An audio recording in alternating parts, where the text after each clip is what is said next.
Despite a pretty rocky start, Micah Shrewsberry is the men's basketball program headed in the right direction. The biggest takeaways from year one and what the Irish need to do in the offseason coming up next.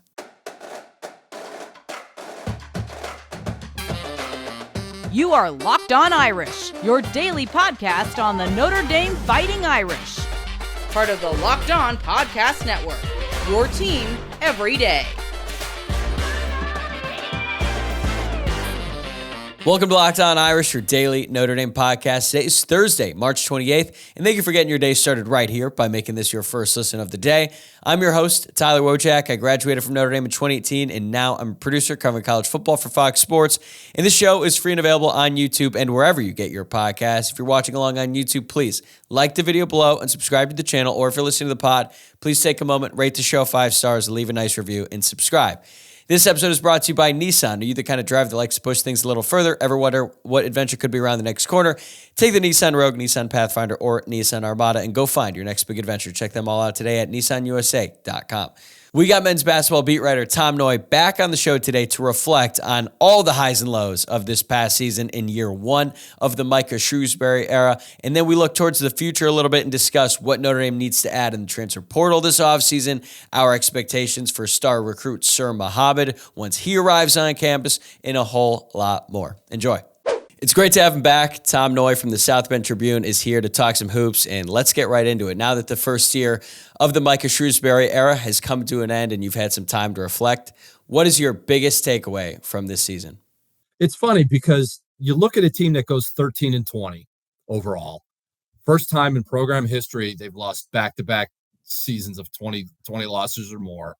13-20 overall, 7-13 in the ACC, and you're thinking, boy, they had a really bad season. You couldn't wait for the season to end. But the way they played toward the end of the season, some of the wins they got with beating Clemson at home, I think they won 6 of the last 10.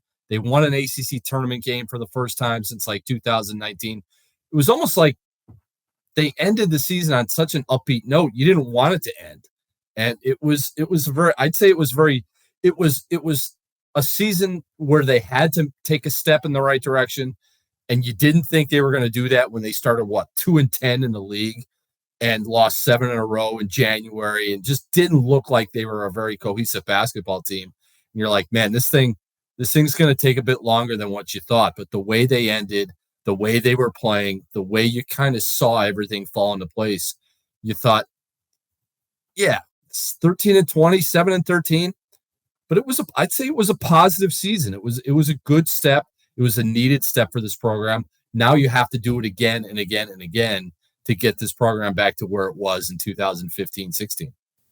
Yeah, you mentioned the numbers, 13 of 20 overall, 7-13 in conference play. But the important one, at least to me, is they finished 6-4 in their last 10 games, including that win in the ACC tournament. And I can just say from my own experience, last season, like in the last season of the Mike Bray era, I could not wait for that season to just be over with. It was like just a sad way to end it all. I was like, all right, this needs to stop. Whereas this season, especially after like the win against Clemson, I was like, man, it sucks that this season is coming to an end soon because these guys are so much fun to root for, and you could tell that they're finally getting some momentum. So when you look at those final numbers, though, how does that compare to your expectations in the preseason? Is this better than expected, or about kind of what you had in mind?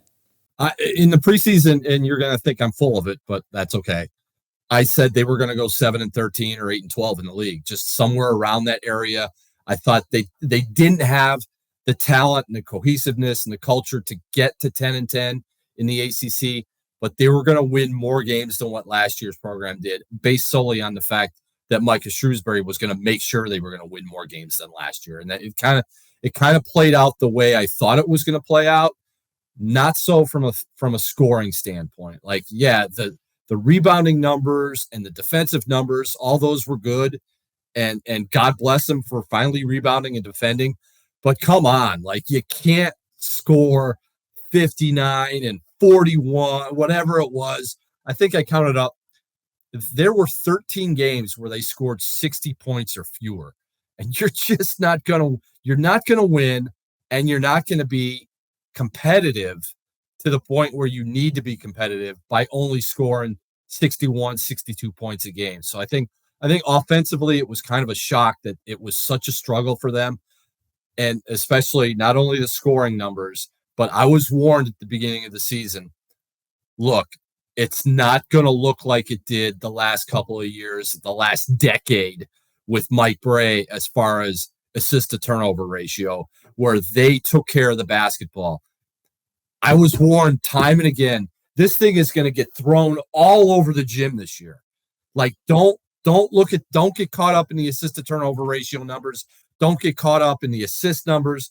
But as much as I got caught up in the scoring numbers, the assist to turnover numbers were just atrocious. And the assist numbers, where there was a good chunk of the season, I'd say maybe late February even, where there was only one guy on this team that was averaging at least one assist per game, and that was Marcus Burton. So I think the scoring numbers have to get better. The assist to turnover numbers have to get better. But again, we're saying this with the caveat of they needed to take a step, and this program took a step this year. So it's okay. As ugly as it was, and at times it was really ugly, it's okay because of the way they ended on an uptick instead of, like you said, last year, as soon as Mike Bray said he was done, they should have just shut this thing down in mid-January.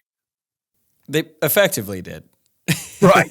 Which they did, really. Like, it was like, all right, coach is leaving. All his fifth-year guys, we're done too. Nate Lashevsky, Dane Goodwin, Cormac Ryan's like, I can't get to Chapel Hill fast enough where I can win an ACC regular season championship and go to the Sweet 16. Yeah, you could kind of see it play out during the games. But to your point about the scoring, I think a big issue is that one guy was doing all the scoring for the most part, and that was Marcus Burton. And you're right, he also was responsible for facilitating the ball, and he had just over 4 assists a game. And I think now I'm looking at the stats, Logan Imes averaged 1.1 assists a game, and then Tay Davis right there at the cutoff line with 1 assist per game as well. So those numbers aren't great, but I actually want to focus on Marcus Burton for a little bit because to me, he is the story of the season. Like 5 years from now, when I think back about the first year of the Shrewsberry era, I'm actually going to be thinking about Marcus Burton because, like, we could talk about the development of the guys around him, but the fact that he's a hometown kid and he made a name for himself immediately at the start of the season, and then he continued to build on that the rest of the year, I just thought it was so cool, and he's so much fun to root for. So looking ahead to year 2, how can he take his game to the next level? Okay.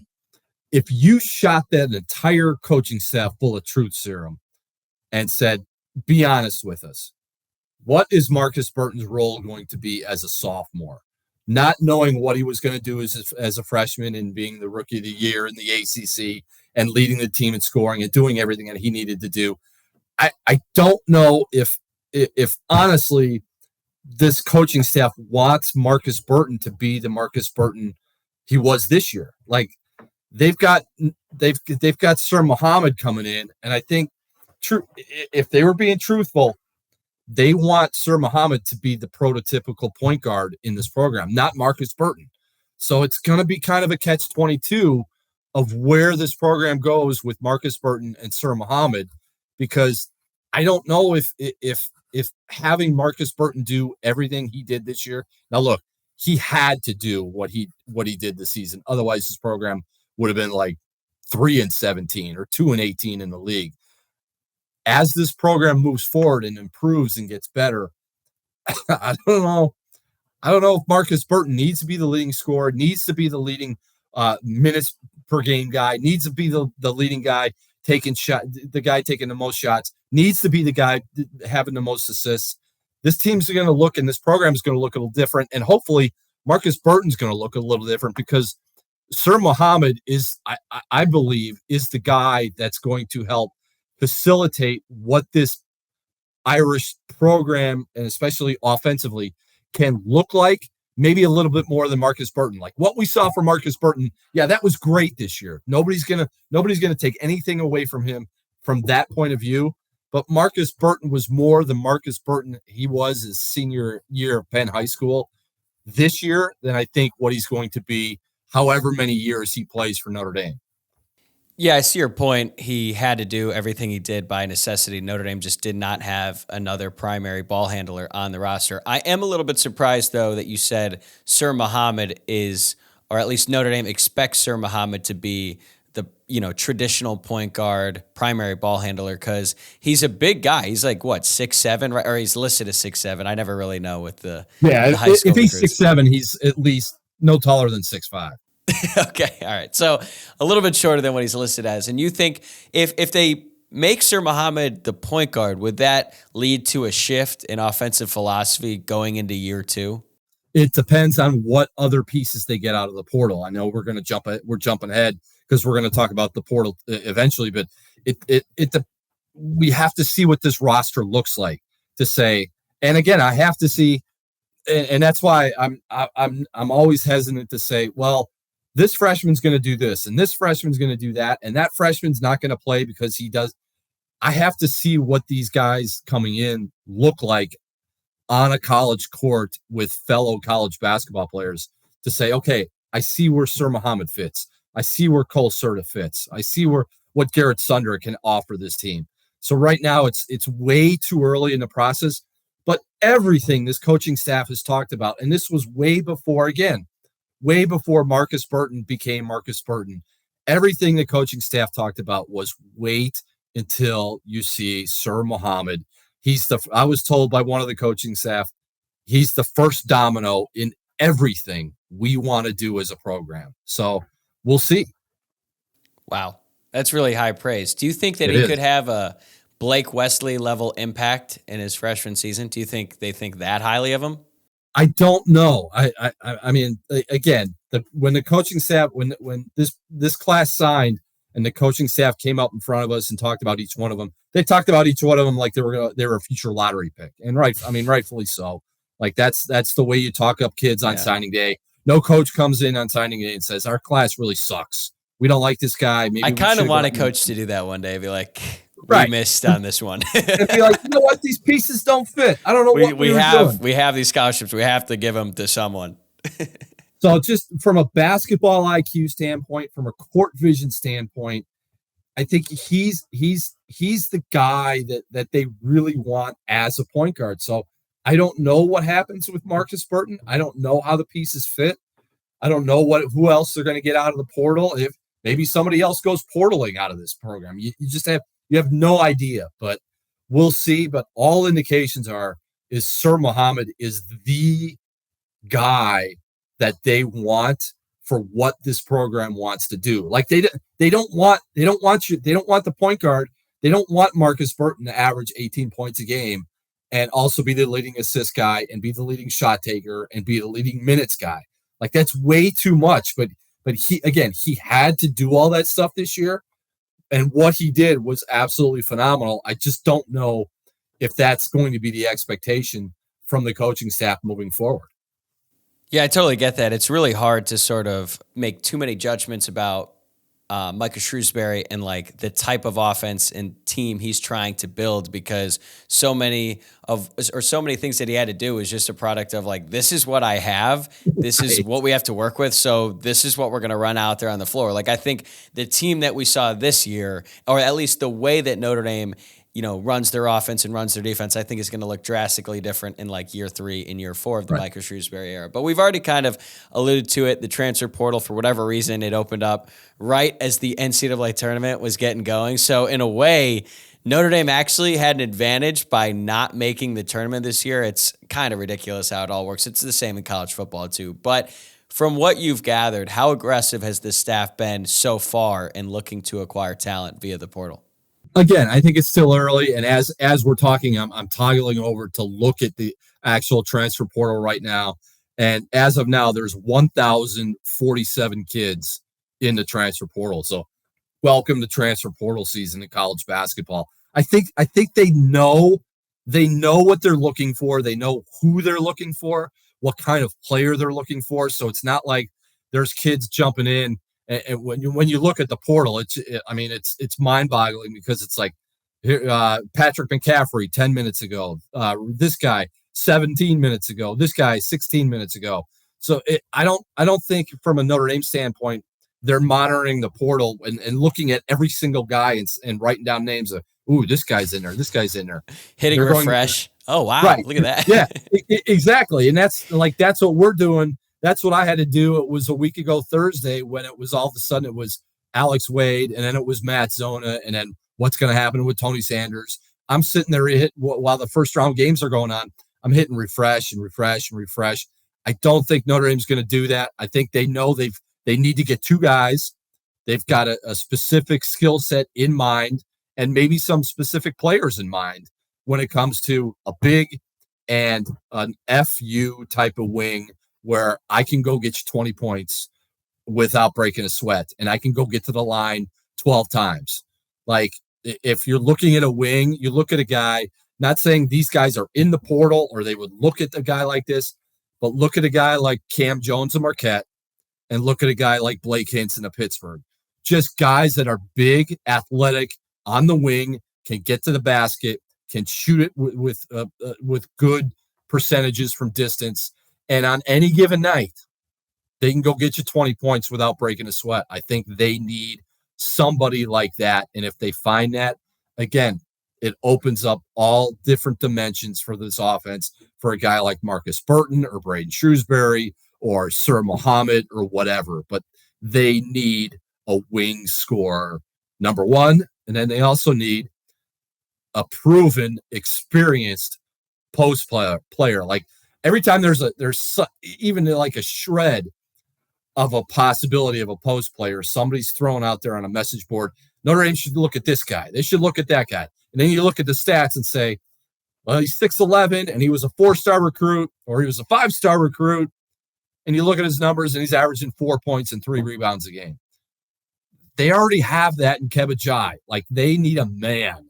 They need a guy that's going to give them 13 and 10 every single night and be a legit post presence. So if Notre Dame can get those 2 kind of guys out of the portal, that's a huge, huge home run for them in the offseason. This week's March Madness Bracket Highlight is brought to you by our friends at Nissan. Each week, we're picking one team that stands out, a team that's pushed it further than the rest. Just like any of the all-new 2024 Nissan SUVs, these guys were able to take it to the next level. The NC State Wolfpack are obviously this week's Nissan Rogue. They surprised us all with powerful performances in their first 2 games of the tournament. With wins over Texas Tech and Oakland, they've set themselves up to play Marquette in the Sweet 16. They say win life, go Rogue, and that's exactly what the Wolfpack have done. Take the Nissan Rogue, Nissan Pathfinder, or Nissan Armada and go find your next big adventure. Shop NissanUSA.com. Today's episode is also brought to you by Bettor Together. Tired of the same old daily fantasy grind where you make a roster, cross your fingers, and hope for the best? Or are you tired of losing in the last leg of your pick'em entry? Introducing Bettor Together, the first cooperative daily fantasy platform where teamwork triumphs talent and you can play with your friends, not against them. Pick more or less on real-time player stats, strategize with your partner to boost your odds, and climb the leaderboard together. So grab a friend and join the social daily fantasy movement. Download Bettor Together now from the App Store and sign up using promo code Locked On for a free $5 entry into any NCAA basketball contest. Remember the code Locked On because winning alone is fun, but it's better together. Yeah, that would be a huge boost, and they definitely lacked that big man presence throughout the year. It was a glaring issue with this team and something that I'm sure they're going to look to add in the portal. So one thing is, like, I think about what these coaches have to deal with, and you mentioned there's like over 1,000 names in the portal. Like, how could they possibly evaluate so many different players? Like, they have to have a pretty good understanding of the type of players, or at least where they're coming from when they look in the portal, because there's just not a realistic scenario that they could evaluate all of these different guys. But I'm a little bit surprised you didn't mention like a veteran ball handler. I thought that was something that they could definitely benefit. But do you think that with Sir Muhammad coming in, they'd rather just give him all the reps at the point guard rather than getting an older guy who could probably contribute next season, but might, I don't want to say stunt, might slow down the development of Sir Muhammad? Yeah, I mean, you've got, as far as handlers go, next year totally different than this year. It'll be Sir Muhammad, it'll be Marcus Burton, and also Tay Davis, and then Logan Imes. Like, they expect Logan Imes. He was maybe here. Where's my hand? He was maybe here this year. Raise his game and elevate his game a little bit to where he's more confident handling the ball, more confident making shots, more confident being a secondary handler, not the main handler, but a guy who can handle the ball for 5-6 minutes at a stretch. So the ball handling is not an issue. They need a scorer. Like, they need a guy. Like, it was so hard because if it wasn't Marcus Burton this year scoring, who was going to give him the double digit scoring games? I mean, it was Braden Shrewsberry for a game here or a game there, Tay Davis at the end, but they just need a guy that every single night, he's going to give you 18 to 20 points a game. So they need scores and somebody that can shoot it more than they need somebody that can handle and facilitate. Yeah, and they just need to get older too. True. They are so young. Like, they need some veterans on the team who can contribute. And you look at the teams who are doing really well in the NCAA tournament, a lot of them are very experienced. But of the guys currently on the roster, not named Marcus Burton, who do you think needs to take the biggest leap over the offseason in order for the Irish to be back in contention for the NCAA tournament in 2025? I think it might be a combination. First of all, they're not going to the NCAA tournament in 2025, 24, 25. It's just ruined my hopes and dreams a year in advance. And there will be people over in that program that will be like, what are you talking about? What are you talking about? We're not going to the NCAA tournament. To go from 7-13 to the NCAA tournament in year 2, that's going to be a huge step for them. But I think who needs to improve? I think right away you have to look at Tay Davis. You can't be, what was he, 4 for 39 or whatever he was. We did like an update every time you came on, and every time I was like, he's still shooting him. It was a little bit too much. I'm gonna look to see if I can see his stats right now. I'm gonna pull up his stats. He was 7 of 38 from 3. Yeah, that's a tough 18%. Yeah, he was good in getting to the basket, but he's more of a straight line guy. Let's see if he can work on a few different type of moves to get to the basket the way he was able to do this year. Improve his outside shot, so he would be number 1, and Keba would be number 2. Like I don't expect Keba Jai to ever be like we talked about, a 14-10 guy or a 15-12 guy, but he's got to get to the point where he can give him 10-8 or 9-9 every single night. And if Tay can improve and Keba can improve, that Marcus Burton's going to work on his game. That Kerry Booth's going to work on his. That Braden Shrewsberry is going to be better as more of an all-around guy than what he was this year.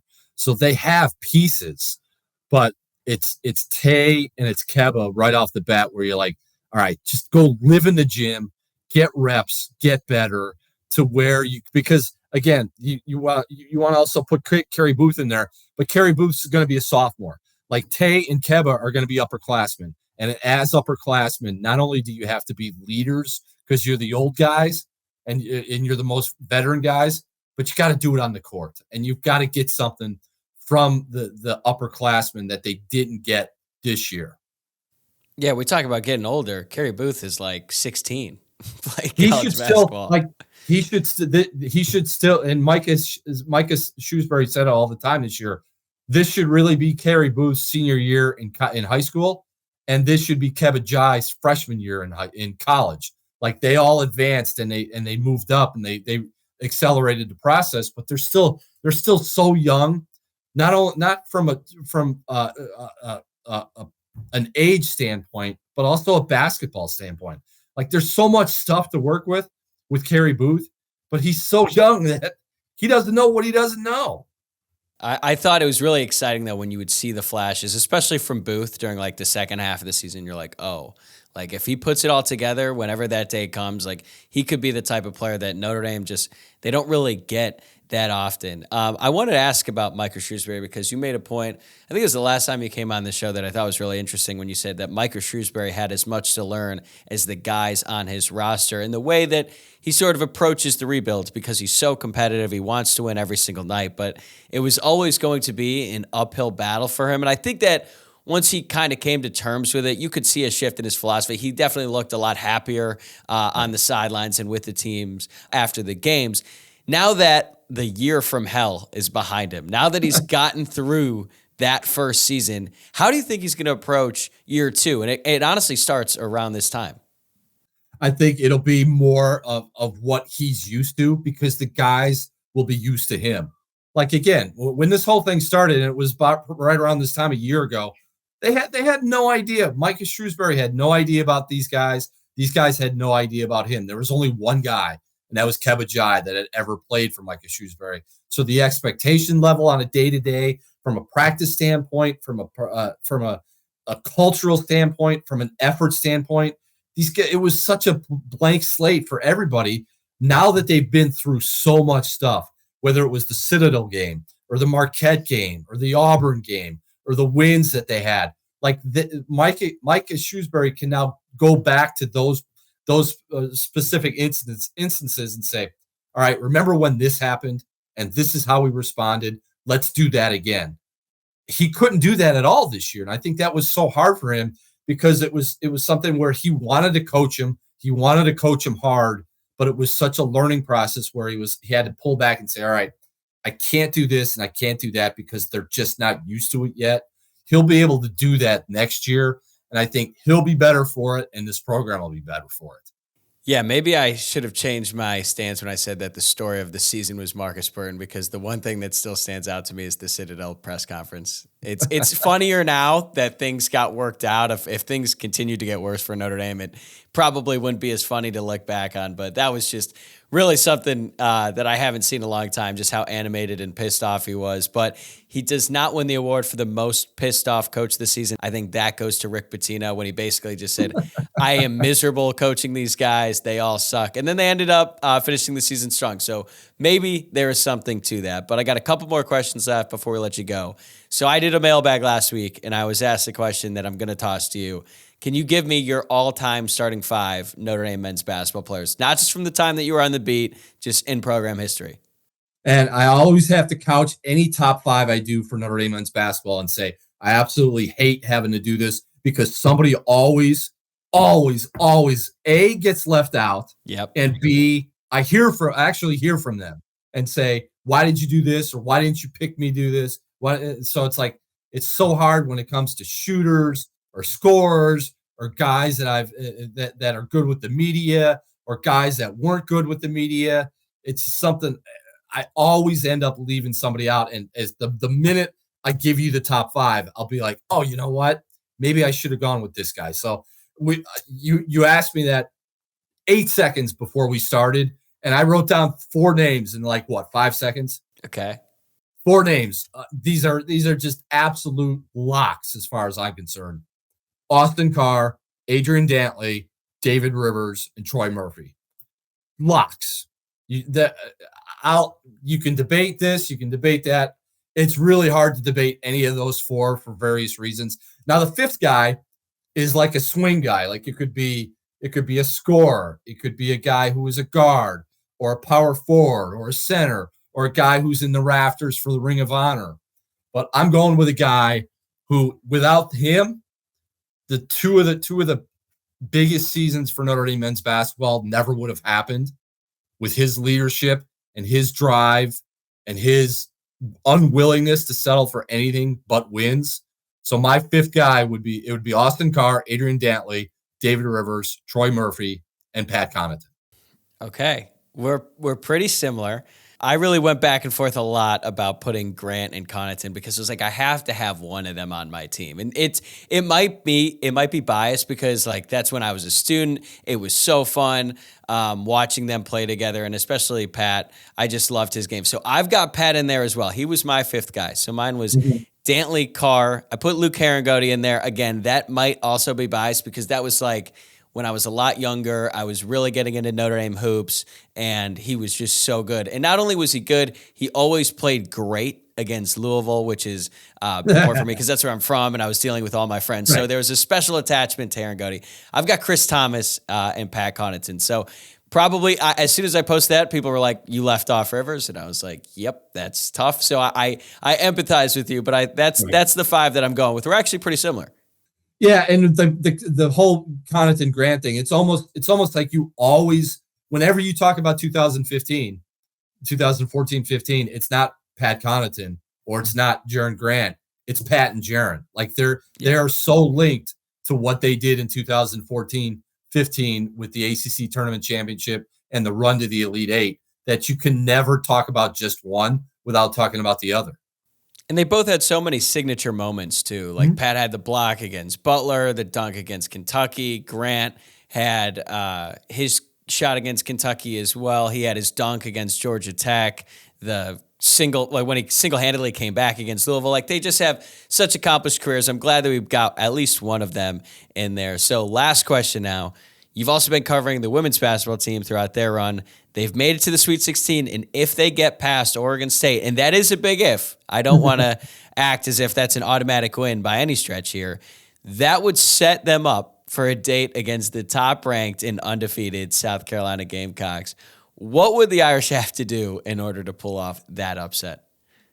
That might be an insurmountable task. That's the most impossible task to ask right now, because back when they played in November in Paris to start the season, Notre Dame had Cass Prosper, Notre Dame had Kylie Watson, and still lost by 30.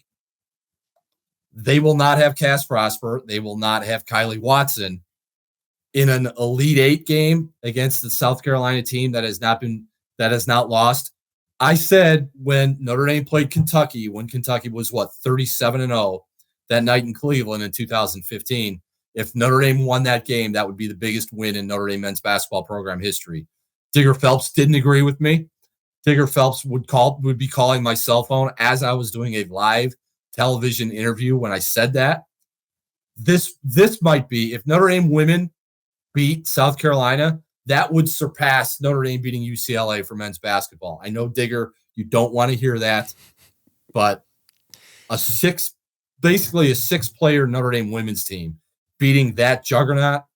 Like I turned on the North Carolina South Carolina second round game, and it was like 4-2. Well, I'll see. When we did a couple things around the house, turn it back on, and it was like 28-8. So, I mean, I don't think anybody's beaten South Carolina. I would love to see them beat South Carolina, because the Tribune will not be traveling to Albany this weekend for the regional. But I'll go back to Cleveland for the first time since 2015 for the women's Final Four next week. But that is just going to be such a tough ask, because you don't have Watson, you don't have Prosper, you had both of them, you still lost by 30, and you only have six players. So it's going to be it would be a tough ask. But again, it's going to be a tough ask to get through Oregon State on Friday. What I love about Coach Phelps is that he seems to have some sort of a radar where if anyone even considers saying something that is better than that win against UCLA, he will find that person and let them know immediately. Like, he might be outside of my garage and I haven't even published this yet. Like, he's going to make sure that it doesn't see the air. But Tom, I just wanted to say thank you so much for your coverage all season long, for taking the time to come on and talk with me throughout the year. I've had so much fun doing it. And now I'm going to give you a break from bugging you. Good luck during this home stretch, and get some rest once the season comes to a close. All right. And like, I'll channel my inner Micah Shrewsberry when we sat in a hallway in Capital One Arena, and he said he wasn't bragging. He's just like, matter of fact, like, he's saying, we are not coming back here to play the first game on the first day of the ACC tournament. We're not coming back here to do that next year. When we pick this back up and we're talking hoops in 24, 25, we are not going to be talking about a Notre Dame team that's going 13-20 and 7-13. As interesting as this season was, next season will be A, more interesting, B, more enjoyable, and C, more successful for Notre Dame basketball. Today's episode is also brought to you by Amazon Fire TV. Fire TV is your destination for sports, from live games to highlights to in-depth analysis. Fire TV also offers amazing viewing experiences with smart TVs, as well as the Fire TV stick that you can plug into your existing television. And it provides access to millions of movies and television episodes, as well as free and live TV. Whether it's opening weekend for baseball or the college basketball tournament, you're going to want to have a Fire TV. Fire TV recently created Fire TV channels to deliver a constant supply of the latest videos from your favorite sports brands, all for free. That includes us all at Locked On and most of the big professional leagues and college conferences as well. Fire TV channels lets you dive into all the game analysis, highlights, and more to stay up to date on all the latest in the world of sports.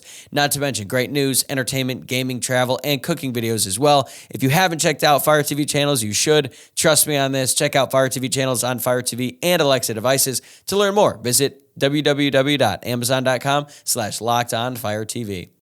That's a wrap for today's episode. Thanks again for making Locked On Irish your first listen of the day. I'm actually going to a couple of the Sweet 16 games tonight at Crypto Arena. I'm going to check out the Arizona-Clemson game and then the North Carolina-Alabama game right after that. So I don't think I'm going to have enough time to record an episode for tomorrow morning, but if not, I'm going to try to get one up Friday afternoon, and then I'll be back on Tuesday of next week. In the meantime, please subscribe on YouTube and wherever you get your podcasts. If I don't see you, have a great Easter weekend, everybody.